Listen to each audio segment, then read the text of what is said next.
lesson 36.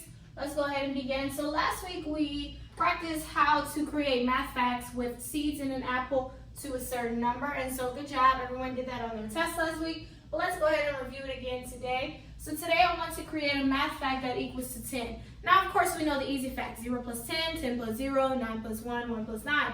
But say we wanted to try a different number. So let me show you how we would do that. So say if you pick a number in your head, say you say I want to start with 3. So we'll start with 3. So I'll put 3 seeds on this side. 1, 2, 3. So then I'll put a 3 here.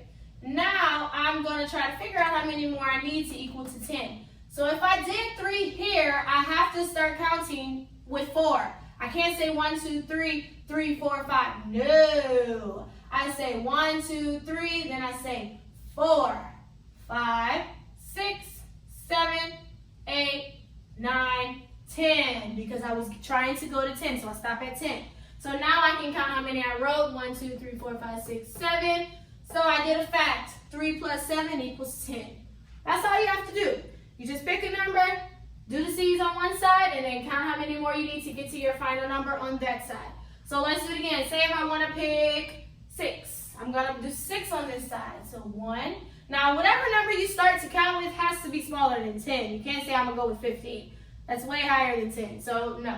So 6. 1, 2, 3, 4, 5, 6. So I have 6 on this side. Left side, left line, put the number. 6.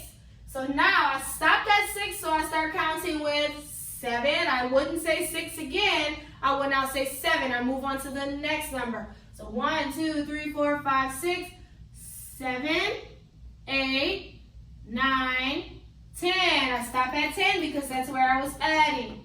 So how many did I write on this side? 4. So I made another fact. 6 plus 4 equals 10. So that's how you do that in the book. Like I said, of course, we know anything plus 0 is a number, and then always the plus 1. So those are the easy ones, but just in case you want to try a harder fact, that's how you would do it. All right, so let's go ahead and do what's one more than each of these numbers. So I have 3. What's one more than 3? Meaning if I count, what comes after 3? 4. Next, 7. Counting by ones. What comes after 7? 8.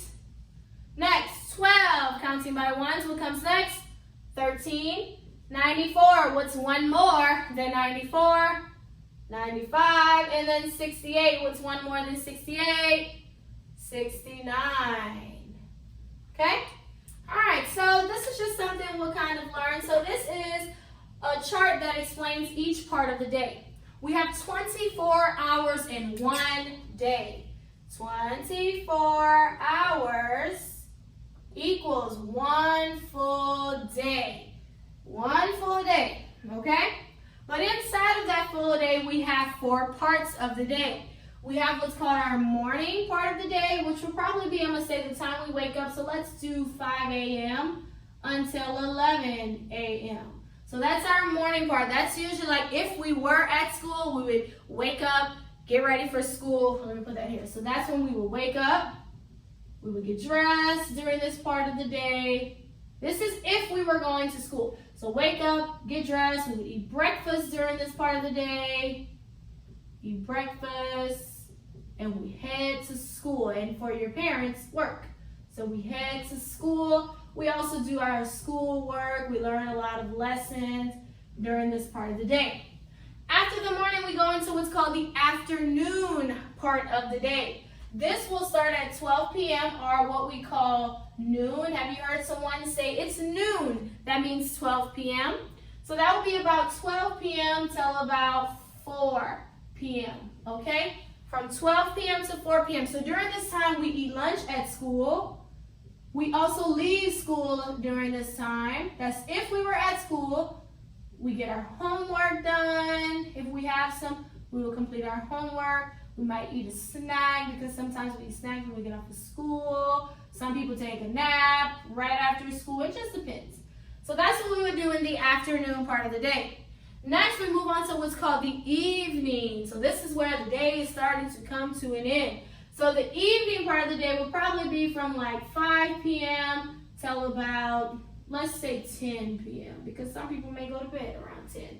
So from about 10 p.m., that's called our evening part of the day. And usually you will eat dinner around this time, during this time frame. You may watch a TV show, you may watch a little bit of TV, you will take your bath, you get ready for bed during this time.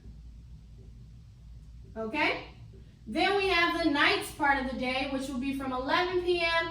till about 4 a.m. So this is when we're sleeping. So really nothing goes on during that time because we should be asleep at this time. So sleep. And then after 4 a.m. we go back into 5 a.m. and guess what? It's the morning and we do it all over again. So that's how you can break down the 4 parts of the day. We have the morning, afternoon, the evening, and then the nighttime where we are usually, that's when we're asleep. So we don't know what's going on, right? Because then we wake up and it's the morning. So that's really it. Just wanted to explain the 4 parts of the day to you and how the day is broken down. So that's really it for our math lesson today. We reviewed how to create number sentences, 1 more, and then the 4 parts of the day. So you will complete workbook page 36A.